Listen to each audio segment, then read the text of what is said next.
please, of course, the moment we have all been waiting for. I mean, it's a absolutely huge honor for me personally, actually, to have Asma Khan here today. I think she's someone who inspires so many people around the world.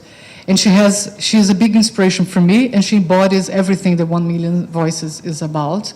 She's transforming the lives of many people across our borders through her collaboration with incredible charities. But of course, probably you know her from her wonderful restaurant in Soho, Darjeeling Express, with an all-women kitchen team.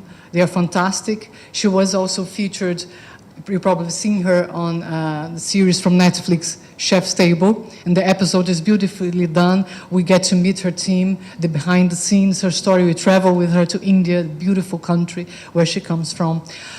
And she has loads of academic accolades as well. Let me try to find the information here. And Asma also is a UN World Food Programme's chef advocate, a distinguished presence on the Mayor of London's Business Advisory Board, and an honorary fellow at Queen's College, University of Oxford. She holds a PhD in British constitutional law from King's College London, where she is also she also holds where she is also a fellow from King's College, and she holds an honorary doctorate from SOAS University. She was also named by Vogue magazine as one of the most influential women in the world. And she's a leading voice for diversity and inclusion in the hospitality industry, and has been transforming the lives, like I said, of women beyond our borders through her collaborations with amazing charities. The first time I heard Asma speak, I got goosebumps. And I hope that tonight you will feel as inspired as I did the first time I heard her, and every time that I hear her, actually. So please join me in welcoming Asma Khan.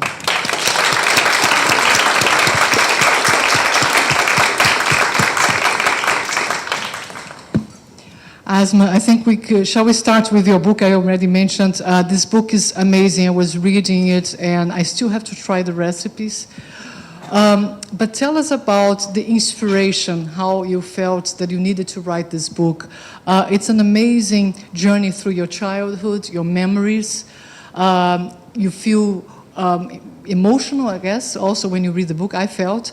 And I miss a lot my mom, actually, after reading the book. I was missing my mom because it's a love letter to your mom, to your mother, and she cooks in a very similar style to your mom, you know, and you mentioned the other moms who improvise and you ask them for measurements and they never tell you. Have you noticed they cook like this? So tell us about this beautiful book that we have written. Thank you very much. I think that one of the problems that has happened in my community, it happens across everywhere, that women who cook, because they make it look effortless, you think it's valueless. Because if you just think about the fact that in every home, from Afghanistan to Sri Lanka, it is a woman cooking, but in every restaurant, it is a man. And this whole idea that, you know, my roti should always be free. No one will pay me for my roti. And, you know, as you mentioned, I have an all-female kitchen.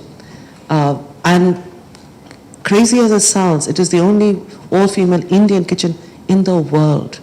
There isn't even one in India at this level. You know, you find them as charities in Nizamuddin and other places, in shrines, in bazaars, you'll find women cooking. But never when it is about real, you know, about where it's expensive or where it's an actual professional kitchen. Somehow they don't see us as professional. And for me, the most professional person was my mother. She ran her own food business. She was incredibly powerful, and she shook the patriarchy so gently around her. I mean, I describe one of these images, and this might capture why I wrote this book. My mother, who's from a royal family, no one ever worked in the family. No woman had actually, you know, done any business or even had a job. She opened a food business, and she would come back at 3 in the morning, sitting on the back of a truck on top of an empty biryani pot, dressed in chiffon sari, so elegant with diamonds. And all the street dogs used to chase her because my mom had in that pot all the bones of the biryani.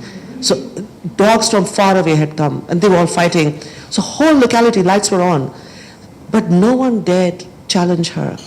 I think this is the thing with women, that it's so hard when there isn't anyone who looks like you, who is like you. And Ammu was that, but she made it look so, effortless. And I realized one thing, that you can be brave. You can be the first. And you can change things around you without destroying everything that you are. In my accented voice, in the way I dress, I talk about my faith a lot. I'm very proud of who I am and the women in my family. I am not embarrassed being the ethnicity, the color of skin, the name, the accent, who I am. I don't need to reinvent myself. Ammu didn't. She stayed this graceful woman in a sari, going out and occupying spaces where you didn't see people like me or her. And this book really I wrote at a time when, you described COVID. The borders came down, people were very ill, a lot of my friends' parents passed away. And I didn't want this book to be a memoir, because she made me. She gave me every tool to be who I was. And I wrote that book really to celebrate her, but actually to celebrate all women. I know it's a long answer, but I wanted to just say one thing that I think many of us don't think of. That actually for all of us, and I can just look around the room and see that everyone's of different ethnicity, the first home was the womb of your mother. After that, we're all migrants. And everybody uses the word migrant as an abuse. But actually, who's still living in the same house where they were born, on the same street? But everybody wants people of certain skin color or background, that you're a migrants or you're immigrants. Of course, if you're white and you're in India, you're an expat. But the whole point is that the womb of your mother is where your home is. If you do not celebrate her, then who do you celebrate? This is beautiful, Asma. And the book is, like I said, a beautiful journey through your childhood, your most memorable moments. What was your mother's reaction to it? I will say this without crying, because when I tried to say this before, I cried. In our culture in the East, there's a hierarchy, who bows to who bends down and acknowledges someone. My mother bowed when she took the book from me. That was very moving, because someone like her, who never thought that, someone would write a book like this, she found it very, very moving. And I struggled a lot to say anything, because I was handing to her, which for me was deeply inadequate, but a book which had captured 5 decades of my life. I'm 54, and I started off with all my childhood dishes, comfort dishes, then dishes I learned to cook in Cambridge.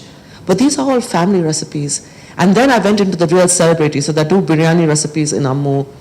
And then the last one is of me as Ammu, of 2 London-born kids. I'll never forget that my child, when he came back and was sounding like a Londoner, I was calling my parents saying, listen to him talk. And I was thinking, oh my God, I've got a child who speaks like a Londoner, because he's just had an accent, which blew my mind, that, of course he'd have an accent. But I just thought, my God, the kid does never sound like me. And they're not like me.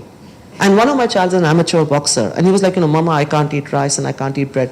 You try to say that to an Asian mother or a black mother, they'll whack you on the head saying, what do you mean you're going to eat bloody rice? What are you going to eat? And then he showed me this huge guy on the street and said, if I go up in weight, I'm going to box with him. Then I understood. I said, okay. I said, you're not fighting him, I'll be in the ring with you. So basically the last chapter is stuff, not that I'm doing fusion or tweaking, but there are things that we make which is not got rice or roti in it. But there are things, there's some salads and lots of kebabs and grills and things like that. So things that my kids eat, just as, second generation kids. And so it really is a story of Ammu's life, my life. But I think it's really a story of all our lives, because We transition through this, but our food, especially for an immigrant, is our DNA. And I also have always, this is, an audience who may have children and will understand this, that I was a school governor in a primary school for 10 years. And one of the things I used to see in lunchtime was children who got packed lunch and they were told that their lunch smells, that they smell. And when someone tells you your food smells, they are attacking something so deep inside you. You don't know how to respond. And I never understood when both my boys said, Mama, please don't give us sandwich. And what I used to give them cheese sandwich, that, I want to have cereal bars. And it took me a long time to work this out. And I think that, those mothers who make the packed lunch and who have cooked for you, have nourished you and healed you, for those who are still, fortunate to have their mothers around, still alive, you don't need to write a book, but you do need to tell them, and which in my language is a salam to them, of how great they are, because so much of what they are and who you are has made you. Not just that they gave birth to you, but they taught you how to live. And even if you don't agree with your mother and you fight a lot, don't wait for her to go. Don't wait for that emptiness that she's not at the end of a call. And this book really is, I go to spaces and I tell women, remember what made you. It's always your mother. Thank you for sharing this with us. And in the book, by the way, I don't recommend reading with an empty stomach, because for me it was a struggle at some point. But it's always is also very visual, and I was transported to your childhood, to your memories. So let's talk a little bit about your life, your journey. You mentioned Cambridge already. So tell us how it all began in India and then the transition to England as well. I didn't know how to cook before I came, but it's not that, I'm kind of a lazy child. I mean, I am lazy, but it's very common, now lot of kids cook and bake in India because everyone is obsessed with watching MasterChef Australia. God help us. But that's what they're doing. They're like watching it obsessively. They watch TV, they watch food TV. Very different world now. When I was growing up, we didn't even have television. So for us, I had cooks in the house. There are lots of mosquitoes and flies in the kitchen. I want to go and cook. I love to eat. And I got the food, so it wasn't that I was like particularly strange that I didn't know how to cook. We didn't know how to cook. And also, I presumed I would marry someone in India. I'd marry some prince who would look after me, and I'd have lots of servants. That didn't happen. I ended up marrying an academic who's teaching at the University of Cambridge. I suddenly, in very short time, within 3 months, I moved. It was an arranged marriage, which I must please add is not the same as a forced marriage, okay? Arranged marriage is basically like Tinder and whatever, but your whole family is also on that app, okay? So that's the difference. Anyone has seen, Indian matchmaker and all? It's not as bad as that, okay? But it's basically, a lot of people kind of get involved in this whole thing, so you marry within families. And so I had an arranged marriage. I always told my mom, I do not want to marry a feudal person. Also, no feudal person, anyone from my clan, because I come from a royal family, so you have to marry a royal family. All those boys were saying, we will kill ourselves if we have to marry Asma. So no one wanted to marry me. And no mother-in-law wanted me as a daughter-in-law. Even though I wasn't that bad, okay? They thought I might be trouble. So no one wanted me as a daughter-in-law because I was not going to toe the line. So I was like, no one's going to marry me. So I told my mom, find me an intelligent man, please. And the intelligent man was my poor academic husband, who was very liberal, very left-wing, and told me when he met me that, I don't believe in gender roles, I will cook for you. Didn't tell me he's such a bad cook.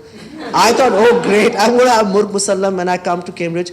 Gave me the same thing every day. I almost killed myself. It was so bad. I was depressing. It was depressing, it was tough. And that was my Cambridge time. I moved here in winter. I never came to this country in winter. London in summer is heaven. But London in winter and Cambridge in winter is hell. And you see the Quran and the Torah and the Bible, all of this description of fire and everything in hell. It's all rubbish. It is England in winter. It's England, and also in Cambridge particularly, because you like the fen and everything is damp, the little river has frozen, all the trees are naked. I'd never in my life seen a tree with no leaves. It was such a shock. And from that thing, I realized I cannot change definitely the weather. I cannot make this place nicer. I'm married to this stranger who I don't want to tell him he's such a bad cook, because then, he will not be my friend. He was the only person I knew in this country. I learned to cook to survive. I learned to cook to go home. I learned to cook from a place of great being uprooted. And maybe the younger ones over here may not get this. I tell people, now you can Skype your dog in Delhi. But when I moved to this country, my father wrote to me, I wrote letters. Calling India was very expensive. Flying was very expensive to India. You had no internet, no mobile phone, no nothing. Suddenly you were in this kind of desolate, cold, dark space where, you blinked and it was dark at 4 o'clock and didn't understand what was happening. This place was difficult. And I cooked to kind of heal and recover, and eventually I became a good cook. I learned from my mother. Then I from Cambridge, moved to London, and I did a PhD. I had 2 kids, but I still yearned not to cook so much, but to feed. I loved feeding people because I understood that when you feed people, you embrace them. You connect in a way. When people talk about breaking bread, this is not about peace. This is about a shared moment. There's something that connects you when you eat food together. This is my bridge between myself and a host community. But in London, almost everybody is born outside London or, is from somewhere else. And I just wanted to kind of build this space so I started from supper clubs at home.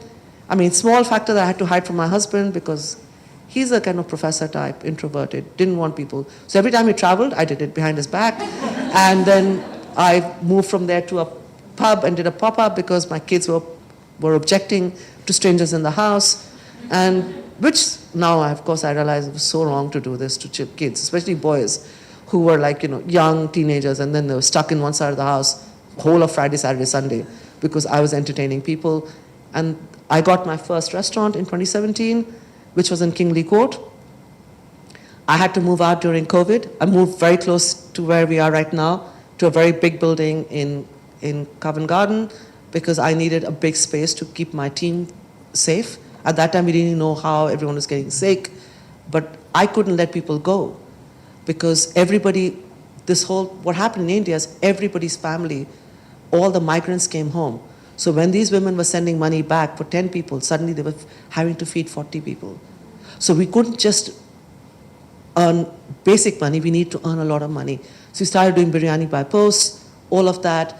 My landlord, I think maybe the landlord here, and I don't care if they're here, but they basically, once COVID finished, they told me, take the whole building or leave. 5-story building, what am I going to do? Serve Nando's fried chicken or something? Not my kind of food. What will I do, serve on 5 floors? I had to leave. I struggled. I was homeless for a while.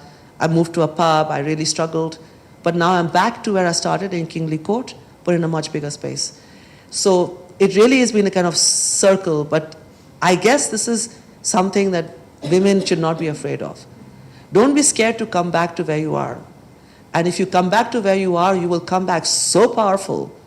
So everything that crushed you and broke you and all the hurdles that you fell on and bled, when you come back so powerful to the same space, this is really your victory. It's not that, you had no other choice but to come back to the same location where you are. Of course, the space I have now is double the size.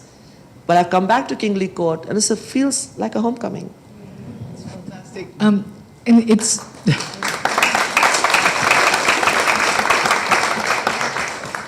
And how important it was for you to build this kitchen, this team of women whom you met also when you were still finding your voice, and you started your business when you were already in your 40s, which I can relate to. And it was a very brave thing to do, but also you found love as well. And you feel embraced. If you go to Asma's restaurant, you will feel like you are being hugged and embraced. And I think the supper clubs also gave probably this feeling. So how was this important for you to build this community, to bring these women together, to give them also a voice? I think this is a powerful story. The first thing that I was surprised at is how in my 40s, when I was speaking to people about raising money or getting a lease, everyone told me, you cook for a hobby. I was like, really? But then, there was nobody who looked like me. You didn't see people like me in food media. There was Madhur Jaffrey, who was awesome, and then there was nobody.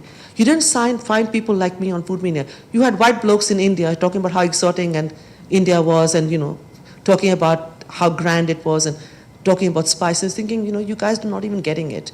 But food media didn't have anyone accented me, looking like me.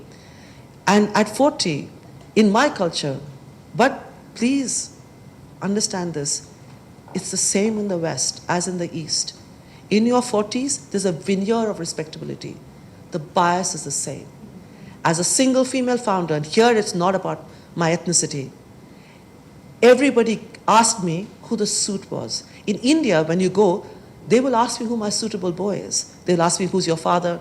Are you married? Do you have children? Do you have a son? They will ask me all these questions because they need to put me in a box to know that I'm safe, a safe bet. I had landlords in this country asking me, do you have a business partner? I said, no, it's just me. And you're in your 40s.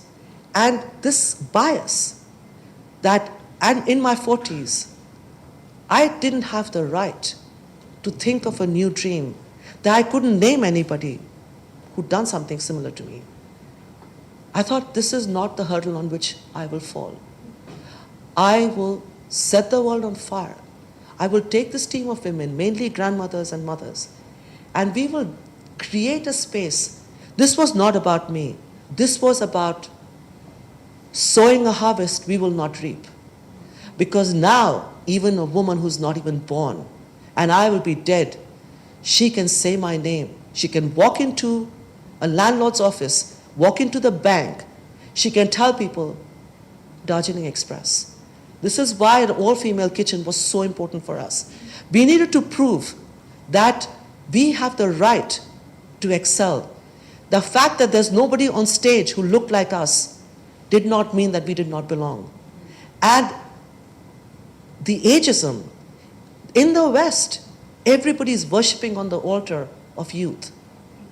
That in my 40s, I was told that this is a hobby when I was so passionate about the fact that I wanted to cook.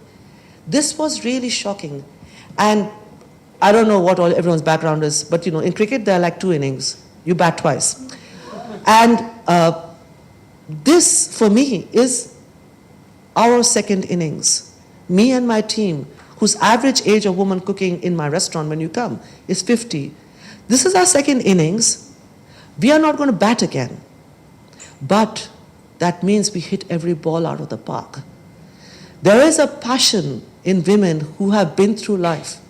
There's life experience. But biggest thing is, we have lost so many times that when we win, we know how to do it well. And this is something that people don't understand. And it was so important for us as an all-female kitchen to prove to everyone that we belong, we excel. And I was very amused when, this is a week ago, Michelin, called me and said, you're on the guide and everything. And I was like, okay, fine, but you guys are still bloody obsessed with French people and too many men and all of this. They were saying, please don't make a fuss. I said, no, I'm going to be very graceful and accept it gracefully, because I want to encourage women who are seeing this from a distance, that you can be different, yet get the same accolade as the chosen people, mainly white chefs, who are shouting and get primetime television, okay? So they are the kind of gods. And the fact that I am on the same guide as them, bloody good, fine, I'll tolerate being with them, because I really feel that, it is important. Sometimes, like, I would never take an OBE or MBE, bloody no empire in my name, but I would be on the Michelin guide because I think these things are important. This is an industry thing. Yes, I know it's a tire company, but doesn't matter, I'll accept it. Because, our kitchen is very, very important. Not for us, not our glory. It is when all of us are dead and gone that we existed, that we thrived, that we were successful. We leave a legacy for those coming after us. And this is what drives us all. Come to our restaurant. It's actually really nice. You can see all the women cooking, and they're all singing, and no one is screaming and shouting.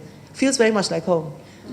It's a very empowering leadership style, and I think we have also students in the audience who are doing MBAs there and entrepreneurs as well. And I think it'd be good to talk about your experience in management, in leadership, because staff members of your team, they tend to stay for a long time, and that's something very unusual. So, what's the secret? The secret is that your bottom line is not money. The problem is that, especially now, it's very tough in social media, the images that you're bombarded with of success, what success means. It's a fancy car, it's your holiday in Maldives, it's your Gucci bag, and it's your all this. Commercialism and possessions of things has become what people define their success at. There aren't enough voices telling you that your success is what I was talking about earlier. It's your legacy. It's what you leave behind. It's the footprints that you leave after you're gone, that people can look at and follow. There's a poet from where I come from, Bengal. I'll just be very brief. There's a very powerful verse in this poem which I love, which is Akla Chalore, which walk alone. The last verse is most meaningful for all entrepreneurs. The last verse is that, oh unfortunate one, when the storm hits and you are locked out of every house, it is so dark that your feet are bloodied because you cannot see where the thorns are. You let the lightning light your ribs so that others do not step on the thorns. This is what you need to think of when you're starting a business. When you want to see what you want to be, it is about being meaningful. This is not just, some kind of, she's this soft, tree-hugging, liberal, left-wing kind of mom person who's telling you this. No. I may look all of that, and I may be all of that, but inside me is a core of steel. I've understood what it is to be successful. I do not run the same race as a white man. I also do not run the same race as a white woman. Being the ethnicity I am, being my age, I run a race that has got hurdles. I am put through trial of fire by my own community, by my own people. I'm constantly having to justify and explain myself to everyone. I'm constantly being asked, oh, you don't eat a single meal with your children. No, I don't. I've forgiven myself for that. One day they will forgive me too. I am not perfect. I have not got this life-work balance correct. But one thing I have got right is I've understood that I am going to win, and I have won. In an uneven race, with all the hurdles that nobody else had to jump, I made it. I made it with my team, and I'm grateful for the opportunity to be here, because I don't know where all of you are in your journey, but understand one thing, that you will win. Whether you're a male or a female or where you are in your life, the only thing that will defeat you is yourself. That's all. No circumstances and no situation, there's this thing about in Bengal, we have these storms that come. And I remember the bamboos that was behind my house. When the storm was so bad, all the bamboos were on the floor. And Ammu used to tell me, Asma, the bamboos will bend, but they will not break. When you get up in the morning, you will see they stand tall. That's what you have to do. That's what I'm doing. Everyone has only seen me when I've been successful. You didn't see me struggle physically, financially, emotionally, destroyed by things that I really wanted. You saw me when I was successful. But if you give up on the first failure, you're not going to make it.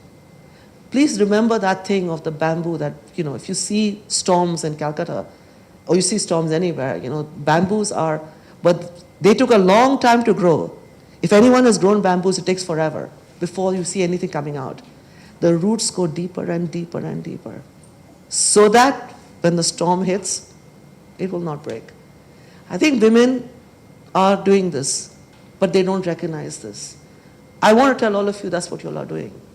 That you're growing these roots so deep, And it may be that you have nothing to show, that you haven't achieved anything, that you're still looking at things and you're not being successful in this, that, the other. Don't worry, it's going to happen.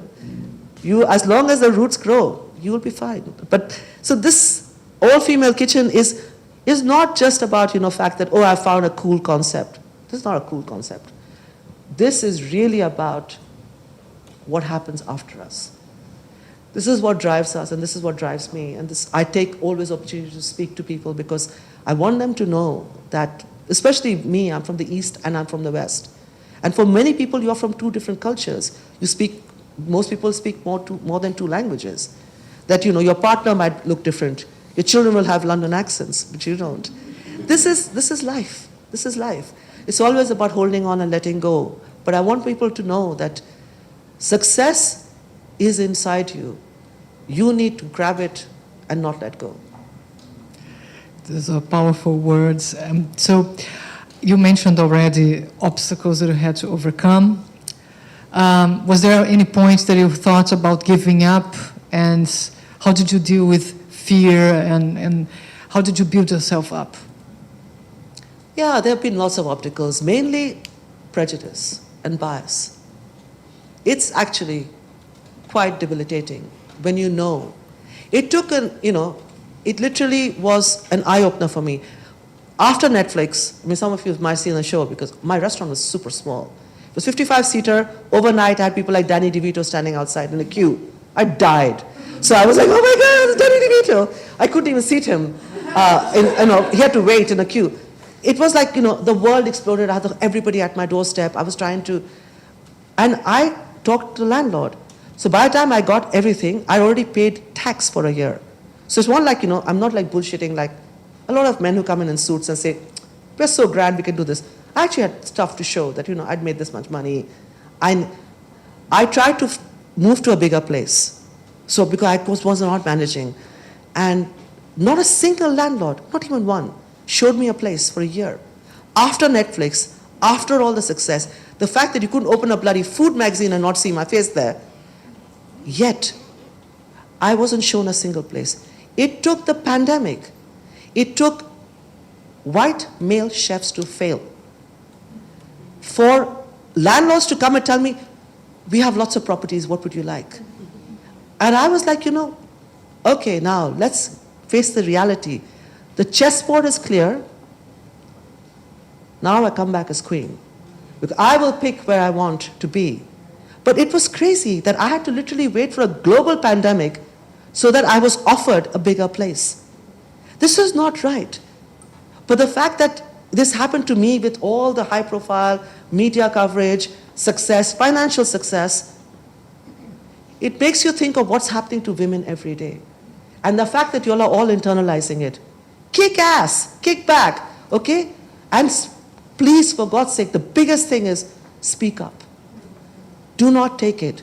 You will not be worse off, okay? You will not be worse off. I didn't take the nonsense. I created hell.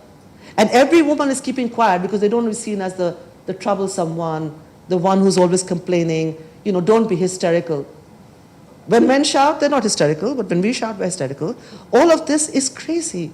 And it was such a shock for me when I realized during lockdown that this is what is happening.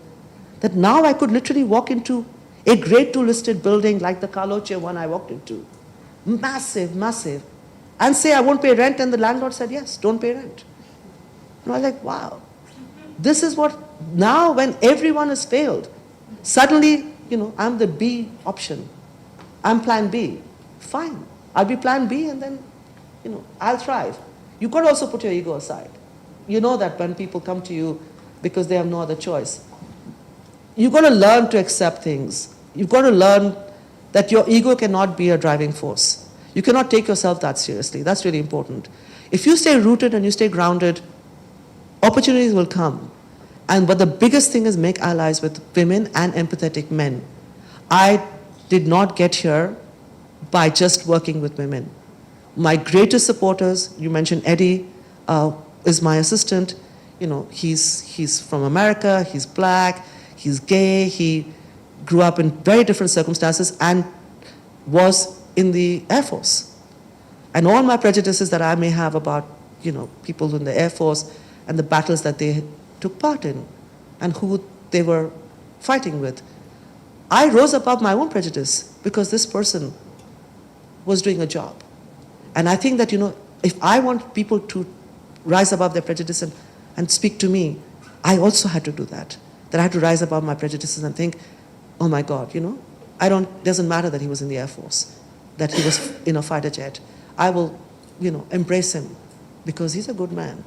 And I think that this is all these lessons that you learn. But biggest thing is go for allies. And they can be men and women, and men are very, very important in our lives. We will not succeed if it's an us and them situation.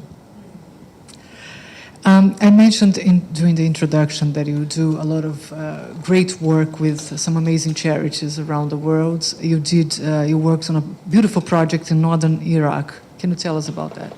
Yeah, I went to northern Iraq, and for that I cannot go into America. That's one thing that happened. Still cannot go into America. I have to get a visa. I went with Taban, who was a friend of mine.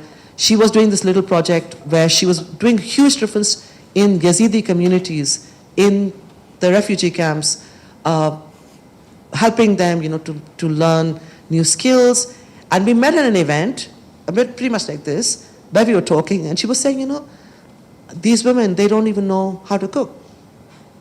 I said, why? And the reason was that they were picked up when they were so young, some as young as 8, and they were enslaved by men, who then told them, you are, unacceptable to us as Yazidis. Your food is dirty, and you will learn to cook our cuisine. So they never learned to use Yazidi. They never learned their own food. So I thought, why don't we open a cafe? And she was like, you're crazy. I said, I'm turning 50. I had saved a lot of money because my dream was to buy a Harley Davidson, to learn how to ride a motorbike. And in my life, I've never gone anywhere alone. I'm Indian, so we don't do anything alone. The whole family is with you all the time. I wanted to go to Europe and just ride into the sunset. These kind of cool movies you see. I wanted to meet strange people. I wanted to go and eat out. I wanted to sleep outside. I've never in my life slept in a tent. Somehow when you grow up in India, the idea that you go to sleep outside, it blew my, I was thinking why is everyone doing this in this country? Going camping, I still haven't been camping. I thought that would be a cool thing to go camping, go on a bike. But I had saved money. So I used that money, I opened a cafe in a Yazidi camp. What was good is that the Canadian government was giving all of them a stipend. So they had money. I no longer fund it, it's self-funded.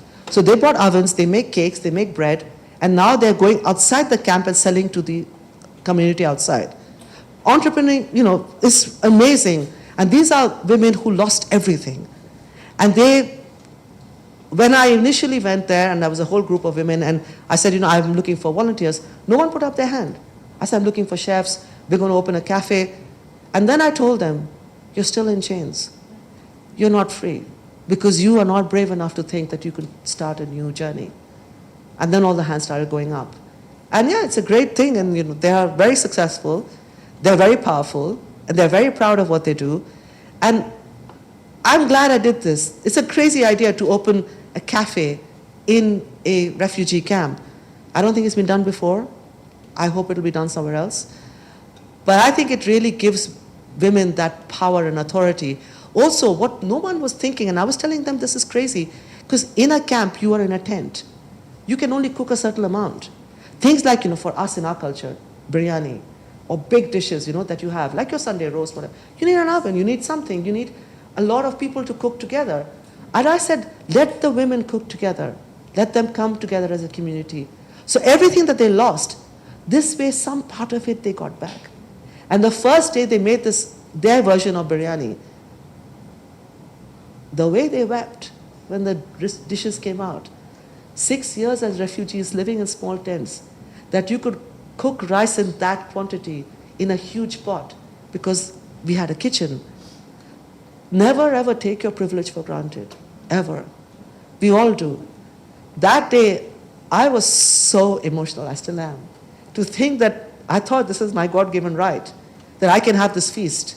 The fact that they could not cook a feast in a kitchen, that was so important. So yeah, it feels good, and I'm glad. And even though My mother's very happy. This holiday, this thing didn't happen. She was like, oh my God, you on a motorbike. Maybe one day, inshallah, I might raise enough money and do this crazy dream in my 60s. But, I'm so glad I had that opportunity to do this in Iraq. And also you work with another amazing charity, and like I mentioned in the beginning, on Million Voices, we always ask our guests to select a charity so we can talk about their work, and today we have selected Action Against Hunger. Yes. I think we have people from Action Against Hunger here as well. Please introduce yourselves when we are having drinks, and then people can connect with you as well.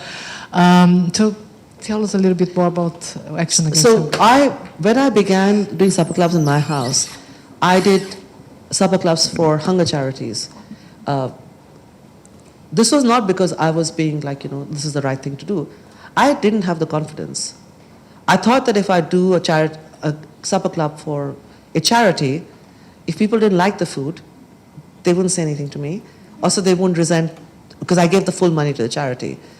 So it was my inner thing. But below all of that is this deep Eastern philosophy that you must feed the hungry first.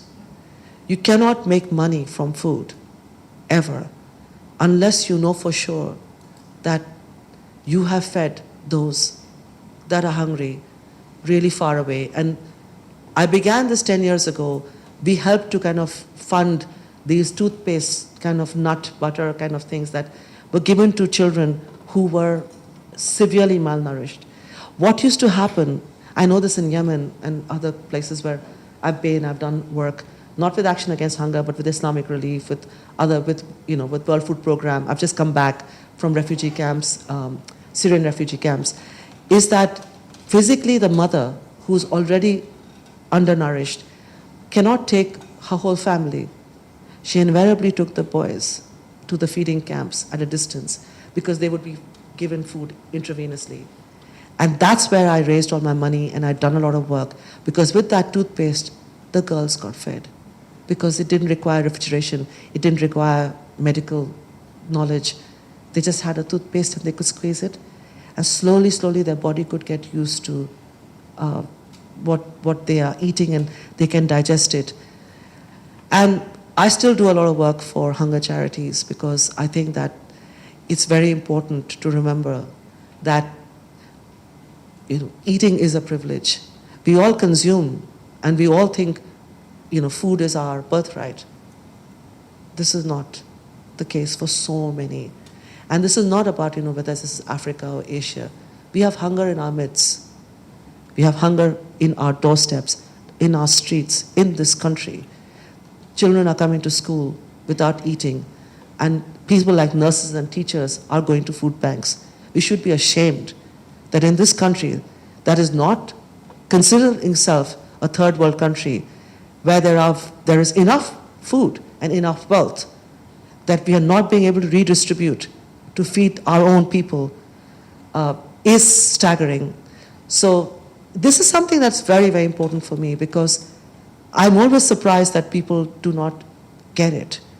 That food is thrown because the cucumber is not straight, or the fact that the aubergine is wonky. We throw food into a pit and cover it up because it doesn't look pretty. I mean, so many of us would end up in the pit if we were all vegetables as well. I mean, just imagine the fact that the food is not pretty, that it goes in, the fact that there's not enough food for others. I don't understand what we're doing. And so I do run a restaurant, but this is a political movement. This is a revolution. It's a battle cry for justice for women, for older women, but also for the hungry. Because, too many restaurants are obsessed about poof and puff and making something look like an orange, and everyone thinks they're great. You're not, okay? You're not, because you're not talking about important things. You're not talking about the environment, and people are only talking about sustainability because now it's cool.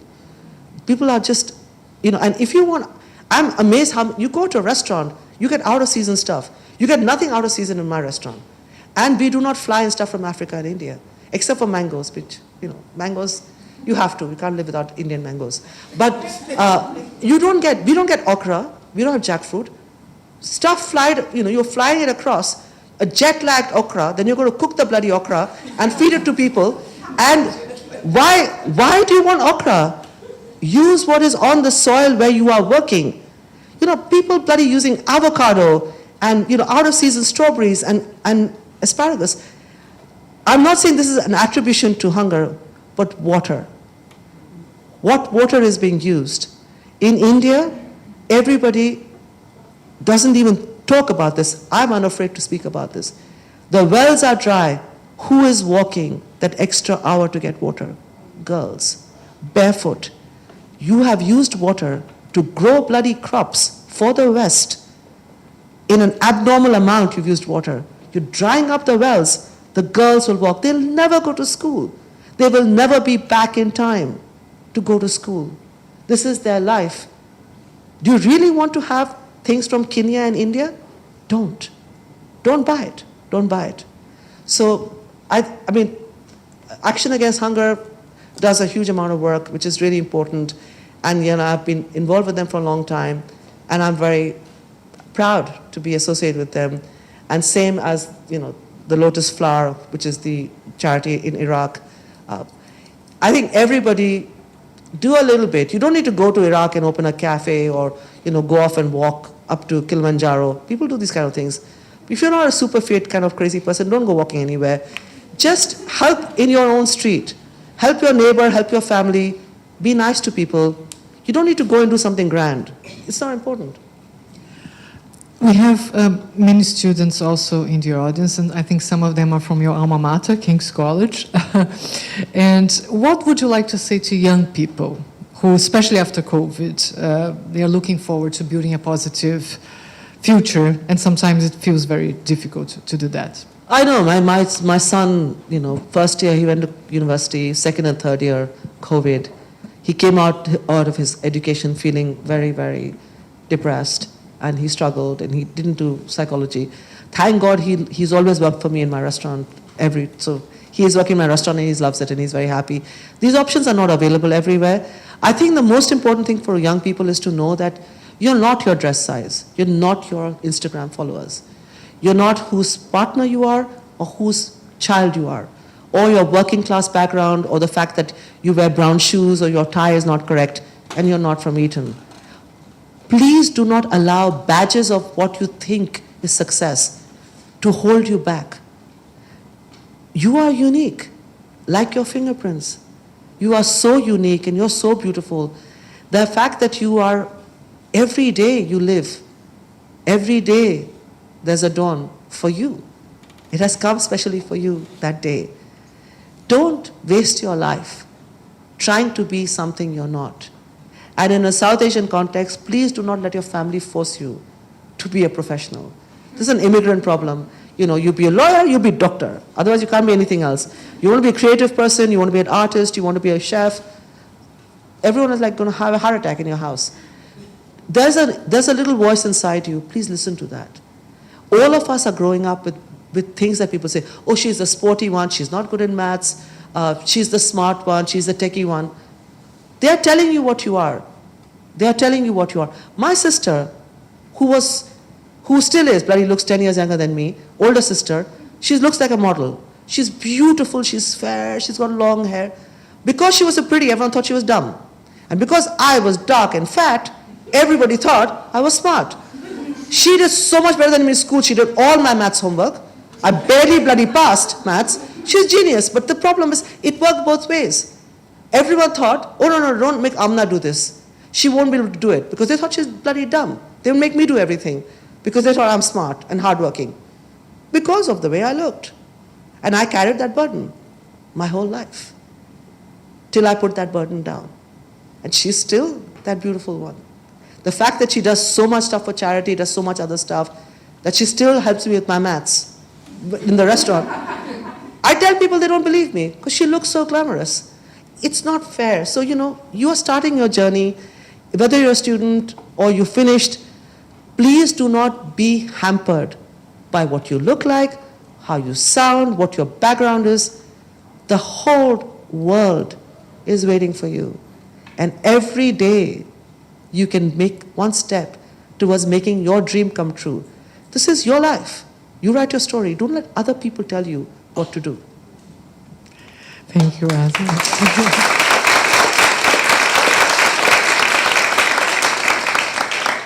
So before we open, I'm sure there are a lot of questions from the audience. I just wanted to do like a few rapid fire questions, just for fun. So what is your favorite dish, if you have any, and why? I know it's predictable, but I love biryani. I think that it's just the best combination of rice and meat and all the saffron. And I'm not I love all kinds of biryani, especially if someone else has made it, I love it even more. So it's not all my effort. So I love biryani because it's always associated with clan and getting together and Eid and Bakr, all the festivals and weddings. Oh my God, weddings are biryani made. So that's my biryani is my favorite thing. And it's an experience, what you do in a restaurant when you open. Yeah.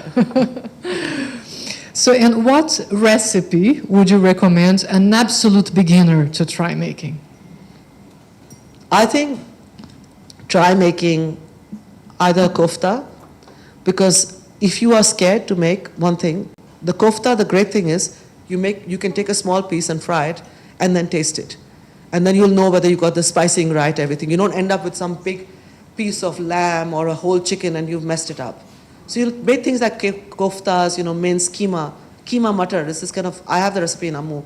But it's just effortless. And that builds up your confidence that, if things that you can taste after once it's safe to taste, then you can tweak it. And, the greatest bit about what you're doing is you're bringing yourself to that recipe. That recipe may be mine. The moment you start cooking, it is yours. You are tweaking it. You are trapped because some ingredient is missing in your fridge.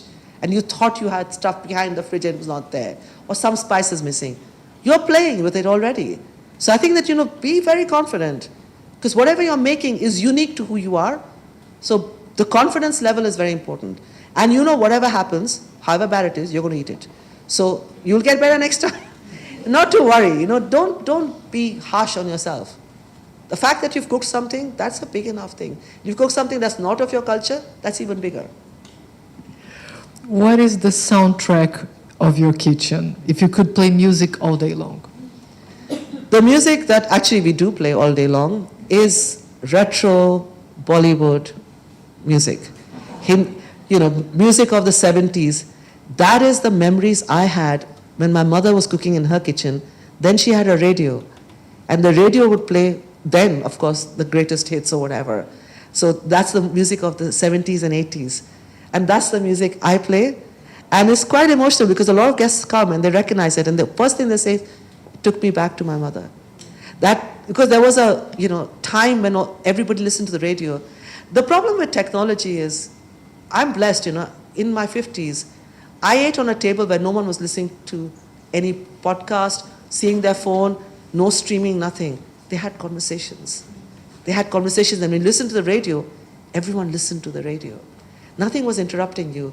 So yeah, it is old Bollywood music. You've been living a long time in England, and I'm sure some people in the audience also will be familiar with this everlasting debate. Marmite. What are your thoughts? Do you love it or do you hate it? Absolutely hate it. I mean, why would you do this? I think somebody idea of a joke, like let me come up with something really vile and then I'm going to watch other people eat it. But I hate it. Funny anecdote. First time I tried, I thought it was sweet. It looked like a jelly of some sort. Oh, you poor thing. Which words of encouragement would you say to younger Asma when she was growing up? I wish I knew then that the fact that I was aware that I was not celebrated, that my extended family, unwanted and unloved, because I was a girl, I was a second daughter, I was dark-skinned, I was fat, I was not graceful, I was not beautiful. I allowed that to hurt me for too long. What changed me was my sister, who was everybody's princess. She's so graceful. I remember once when a very close relative of mine told me that I'm ashamed of who you are and what you look like. You're so dark. You shouldn't play cricket outside. No one's going to marry you. You'll become black. And I was like, wow, she's so racist and she's so terrible. I remember my sister putting her hand on me and saying, you will be that black warrior princess. You will be the one that will set the world on fire. I was this small. But for all of you who think that words don't matter, that putting your hand on someone else and telling them that you care, that you see their pain, that they will make it. I am where I am today because of my sister. Those who tried to destroy me, it didn't destroy me because someone else told me I mattered. Please do that. It doesn't erode from you who you are. It doesn't take away anything. Too many women throw the ladder away. And I hear this a lot from hospitality to law and to journalists and everywhere, that when the woman becomes powerful, she's vindictive, she's not helpful, picks on younger women. When you become that powerful woman, pull everyone up, because you are not free if there are others in chain. Never forget that. Your victory is when you set them free. You made it to the top. It's actually pointless if you have not set free everybody else. So I think that I wish at that time when I was very young, I allowed myself to be hurt. But then I realized very soon that no, I'm going to become someone great. The whole world is going to know my name. The world will echo with my name. I imagine my name in lights. But that's because my mother and my sister and my brother and father too made me feel I could do it. So I think it's really important that if you know someone's hurting and you know that someone is being sidelined, step in, speak up. Don't allow people to be pushed around in your workplace, for racism to be unchecked, especially when women are being picked on and you know that he's being misogynist. Don't keep quiet. Don't keep quiet. It's really important because my sister didn't keep quiet for me. My mom didn't keep quiet for me. It set me free. When I say the word love, what comes to your mind? My mother. She loves me a lot. I think loved me more than anyone else. And yeah, I think that this unconditional love, although she never said it to me, I think a lot of Asian and black families, mothers are very bad at communicating. For the first time I came to England and I saw, children being kissed by their parents, I was like, wow, you get kissed? It doesn't happen. And nowadays people do because they see it on TV. But in India, when I was growing up, your parents did hug you and kiss you. It didn't happen. And your mother didn't tell you, I love you, sweetheart, and all that. It didn't happen. But love you felt when they fed you. In their food and in their thing. There are many cultures like this still. The love is that non-verbal communication of knowing that you matter to them. And yeah, so when I think of love, I think of Ammu, yeah. So beautiful. Thank you so much, Asma. Now, does anyone have any questions? Would you like to? Hi, Asma. Thank you so much for a very inspirational talk. You mentioned in the very beginning that you run the women-led kitchen. Perhaps you're the only one. Why do you think no one else implemented, and what do you think would be your message to the other kitchens or other chefs who can replicate this very successfully? It is bias. It is bias because, the same men who are recruit in their own image. And that's the problem, that, there's self-selection. And I've gone and talked to people, especially in South Asian restaurants, saying, why don't you hire women? And they were saying, oh, it's very narrow, the kitchen is very tight. Teach your men how to behave. That doesn't mean that you don't hire women. And you will find women dropping out, not pushing. You cannot take that kind of verbal abuse and this kind of hating it. It's like a brain drain. We lose out women. They don't stay. They don't stay till they become positions of power. That's the problem, that like cannon fodder, we lose young women. They go on to do private chefing, or they drop out completely, or they start creating content for social media. Nothing wrong with all of that. But the problem is that we don't then get represented in kitchens. it is just bias. Because if someone tells me women can't cook, bloody, I'll clean the floor with them. Because women can cook in professional kitchens. We are doing this all the time. We are not any worse or better. This is not a competition. But I don't know how it's going to change. This has to change. Because you cannot then just accept the fact that men are the ones who will get paid to cook, but women will cook for free at home. And this is happening not just in our culture or in, it's happening everywhere in the world. From Brazil to, Ireland to, Italy. Who are the big chefs? And the whole point is that if you're a male chef and you have great accolade, why are they not doing more to speak out about things? This is so disheartening that they are occupying the space and they feel okay about it. I don't know, and I hope it'll change at some point. I don't have an answer for your question because I try every much as I can, but in the short time that I've had restaurants, nothing has changed as yet.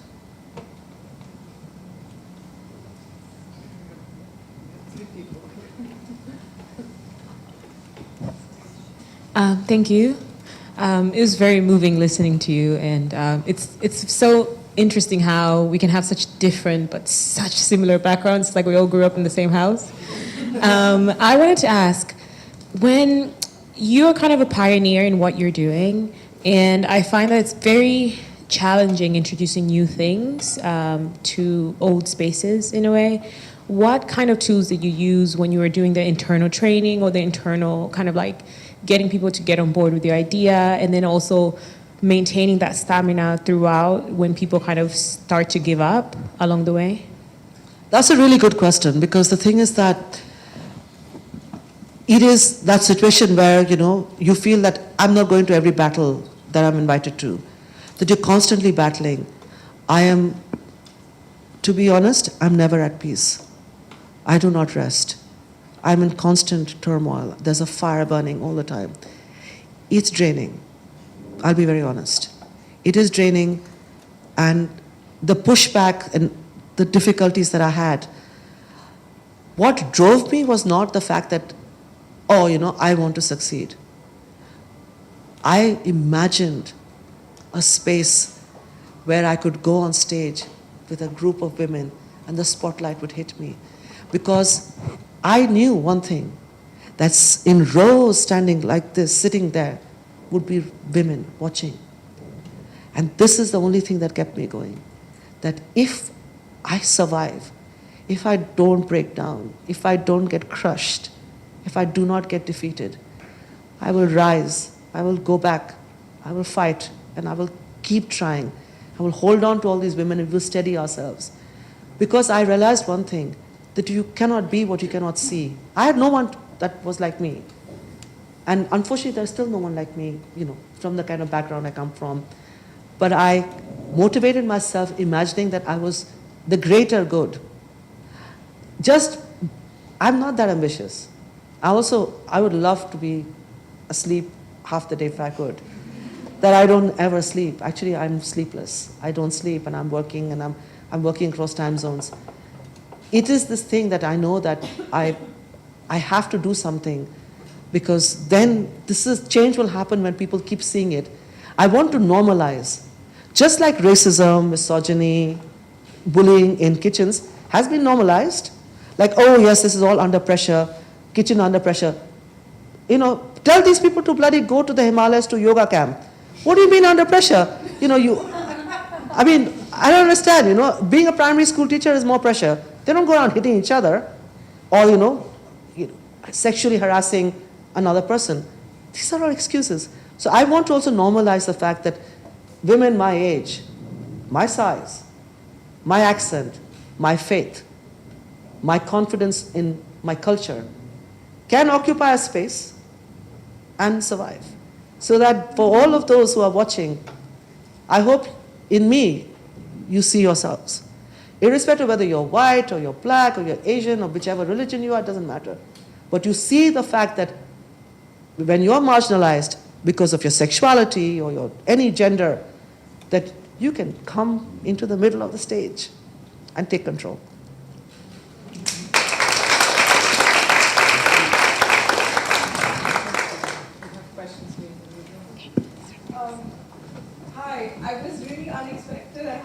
I thought I was going to meet a chef, and I didn't expect to meet such a political powerhouse.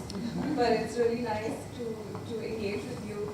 You touched upon how the work that you do in your restaurant influences the work that you do in camps and in other places like that. But I'm also curious, how do you reconcile between these two worlds in terms of also taking those practices and the privilege that you learn about things in the camp to the restaurant, and what can we do in our everyday kitchens to also contribute, apart from recognizing, the wonkiness of vegetables and things like that, but also how do we infuse that political energy in our kitchens and are more fair and look at the whole food ecosystem as one? I think it's really important that, change has to happen from your house. Change has to happen from you. I think that, especially in this West, it's staggering the fact that food is seen as a commodity. It's not seen as nourishment. It's not seen as sacred. I come from a culture where food is sacred. And our ancestors came from a culture, irrespective of where you come from, whether it's Latvia or Ukraine or any other part, from across the globe, there was a sacredness of food linked to deities, worship, festivals, happy occasions, sad occasions, death, birth, marriages, all linked to food. All of that has gone out of our lives. We have lost the sacredness of food. And I think that that's very important, that you start that with your own life. Then it's not about the fact that, I'm healthy eating. The worst thing is all this rubbish that people say, I'm clean eating. Oh, God. Do not be judgmental about the fact that, I'm vegan and I'm that. Do not be this preachy, horrible person. Going on telling people, that, you shouldn't be doing this, don't eat this meat, or don't eat that, or don't eat. Please, get a life. Eat whatever you want, but be respectful. Be respectful to the person who has grown that ingredient for you. Do not waste. Teach those who you live with, whether it is your classmates, schoolmates, your children, your partner, or just your bloody cat. It doesn't matter. But talk about food in a way of honor, because, it is not your birthright. It's not your birthright to use and consume. And I think that you start off from your house, but you will also, in the parties you do and the friends that in gatherings that you do, this sharing dish, and all of this makes a difference. Always talk about who you are and your food. The separation of food and culture has allowed big brands to come in and appropriate your culture. So you have people, doing jollof rice in crazy ways, and you have companies that I cannot name doing a biryani wrap with sweet potato. Whoa, almost killed me. So this kind of thing, speak about your food, because you are telling the stories of the women who have gone. I think that if you do not know what this food is, if you do not know why it's called this, study, understand who you are. Because when you understand what that dish is, it tells you a bit about yourself. So these are all the ways that you can start. It gives you an inner confidence that when you serve something, you know why it's called this. You know why your women made it. You know what the sacredness of it. It's very important to be educated about your food.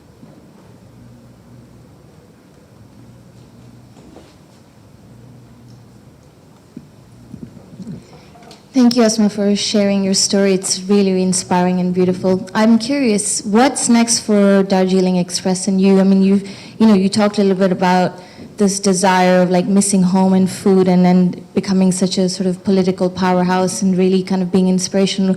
What's next? I've spoken about this before. I plan to open a school of leadership for women, not just women in hospitality.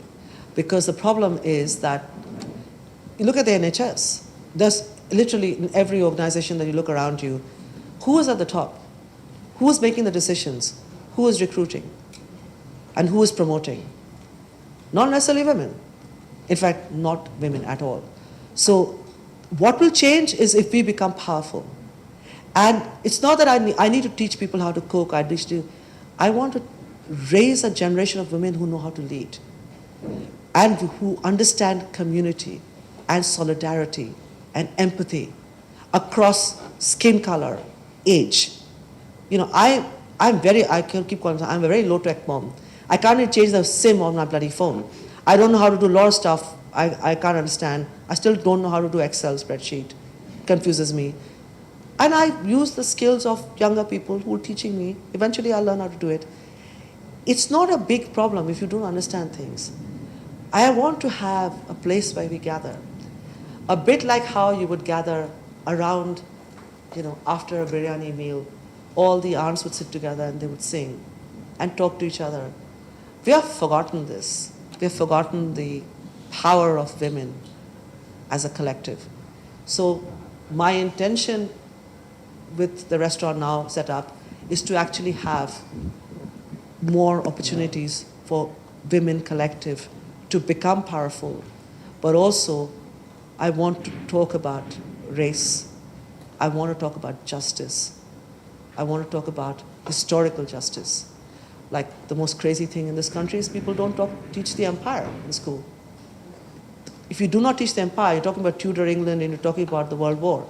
Something pretty big happened in the middle, and we are still scarred from that, the fact that you don't teach them in school. So there are all these things. Women were the ones who suffered the most under empire. We don't talk about these things. So there's a lot of stuff. So we're just scratching the surface of the politics. There's a lot still to come. And I hope, Allah gives me hayat and I live long enough to be able to at least start this conversation about the great power, the Shakti of women who've gone, and the fact that women who are coming, and those who are not yet born as well, they need to know that when they come into this world, they need to own it. It's very important.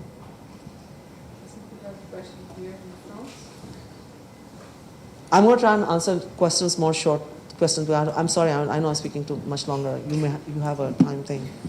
Sorry, I can talk forever. I apologize. Okay. Asma, your journey is fascinating, and I also come, just like you, from a background, a sector where the majority are men.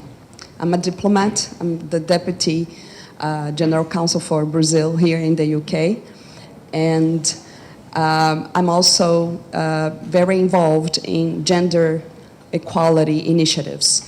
And in my studies, one of the main hurdles for women to become leaders in their areas, especially in doing business, is access to credit. Yeah. You shared with us an experience with your landlord, but if you could share your experience with, negotiating with the banks, that would be wonderful. And also a curiosity, in your kitchen, do you ever use foreign ingredients from other cultures, foreign vegetables or spices, or it's all very traditional, very Indian? Or did you play in some of your recipes with, foreign ingredients? Thank you.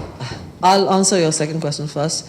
No, everything is pretty much, everybody else is playing around with stuff. And I hate the fact that so many Indian restaurants trying to be modern, serve tapas style food. Their grandmothers will be shaking in their grave. You give 2 little pieces of food in a big plate, no rice, no bread. What is this? It's not our food. So no, we don't. We keep it pretty much thing. We have big bowls of rice and we give roti and paratha and so we don't. We kind of keep to what we have. Because everybody else is tweaking around with stuff, They put bloody truffle oil on naan. God! I mean, that's like, you bloody crazy people. Why are you doing this fusion confusion? So no, we don't. And, but I think that this thing about credit is a real problem. Because, venture capitalists funding, only 1% goes to women. 1%.